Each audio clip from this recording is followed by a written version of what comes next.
Hi friends. யூஸ்வலாக ஒரு positive work environment அப்படிங்கிற இடத்துல நம்ம ஒர்க் பண்ணினா நம்மளோட ப்ரொடக்டிவிட்டி, நம்மளோட டேர்ன் ஓவர், நம்மளோட ட்ரீம்ஸு எல்லாமே சூப்பராக இருக்கும் அப்படிங்கிறத நம்ம கேள்விப்படுறோம்.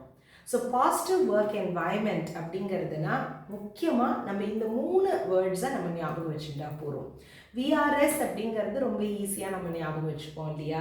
ஸோ இது விங்கிறது வேல்யூடாக இருக்கணும். ஸோ எங்கே ஒர்க் பண்ணுறோமோ அந்த இடத்துல நம்மளோட வேல்யூ தெரிஞ்சு நம்மளுக்கு best of the best results கொடுக்குற அளவுக்கு நம்மளுக்கு என்கரேஜ்மெண்ட் அண்ட் நம்மளுக்கு சப்போர்ட் கிடைக்கணும். அடுத்தது அப்படிங்கிறது பார்த்தீங்கன்னா நம்ம அந்த இடத்துல நம்ம எப்படி நம்மளை காமிச்சுக்கிறோம் அப்படிங்கிறது தான். ஸோ அது ரிட்டென்ஷன் அப்படிங்கிறது நம்ம வச்சுக்கலாம். நம்ம அந்த இடத்துல ரெஸ்பெக்டடாக இருக்கோமா, நம்மளுக்கு மரியாதை கொடுக்குறாங்களா, நம்ம எந்த அளவுக்கு நம்ம வேலை செய்கிறோம், நம்மளோட சீனியர்ஸ்க்கு ஜூனியர்ஸ்க்கு மரியாதை கொடுக்குறோமா, ஒரு டீமில் ஒரு ஸ்பிரிட்டோட ஒர்க் பண்ணுறோமா, அண்ட் ஏதாவது டவுட் இருந்தது அப்படிங்கிறதுனா நம்ம சீனியர்ஸ்க்கோ நம்ம ஜூனியர்ஸ்டையோ நம்ம எப்படி பழகிறோம் அப்படிங்கிறது தான் நம்மளோட அந்த ரெஸ்பெக்டுக்கு ஒரு யூஸ்ஃபுல்லாக இருக்கும். அடுத்தது எஸ்ஸுங்கிறது ஒரு சப்போர்ட்டிவ் என்வாயன்மெண்ட்.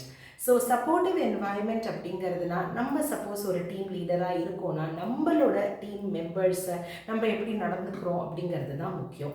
அவங்கள நம்ம ஊக்கப்படுத்தி நம்ம அவங்களை என்கரேஜ் பண்ணி அவங்களுக்கு ஒரு ஏதாவது தேவையோ அந்த மாதிரி நேரத்தில் நம்ம அவங்களுக்கு சப்போர்ட் பண்ணுறோமா, அதே மாதிரி நம்மளுக்கு சப்போர்ட் வேணும் அப்படிங்கிற போது நம்ம கற்றுக்க ரெடியாக இருக்கோமா, நம்ம டீம் லீடர்ஸ்டேருந்து இல்லை நம்மளோட சீனியர்ஸ்டேருந்து இல்லை நம்மளோட அந்த துறையில் நம்மளோட இன்னும் பெட்டராக பர்ஃபார்ம் பண்ணுறவங்க நம்மளோட மென்டர்ஸ்டேருந்து நம்ம காது கொடுத்து கேட்டுக்கிறோமா, அந்த கேட்டு அதுக்கப்புறம் நம்ம அந்த ரிசல்ட்ஸை நம்ம காமிக்கிறோமா.